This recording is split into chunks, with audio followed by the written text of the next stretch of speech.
we're going to go through a few core exercises on your hands and knees. So the first one, you need your knees underneath your hips, your toes curled onto the mat, and your hands in front of your shoulders, so not underneath, they're slightly out in front. From there, pelvic tilt, find your neutral. Set your centre, draw your shoulder blades down away from your ears, push the mat away so you're not collapsing between your shoulder blades, and lengthen through the back of your head and neck. From there, I want you to imagine that you've got some little fish hooks either side of your pelvis with some guy wires, and they're just going to pull you up to the ceiling. So you're just going to lift and hover off the floor and then lower back down. What we don't want to see is you rounding out your back as you do that. So you keep that neutral spine, you lift and hover. If that feels okay, you can lift and hover and then push forward into a plank. Keep those shoulders drawn down and then coming back. And either lower back down, or you can just keep going forwards and backwards through that range.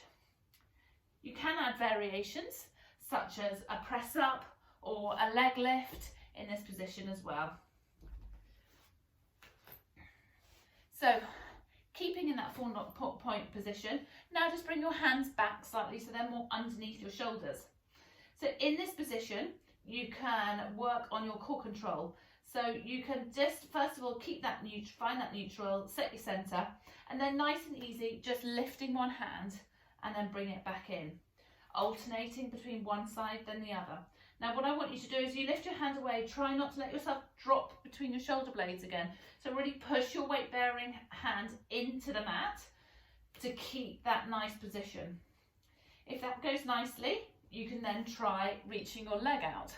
Now when you do this, I want you to really zip up with your core and use the glute of the weight bearing leg to try and stop yourself shifting across, so we don't want to see a lean across. Also imagine you've got two rulers either side of your waist. So what you don't want to do is as you reach your leg out, you hitch up on one side.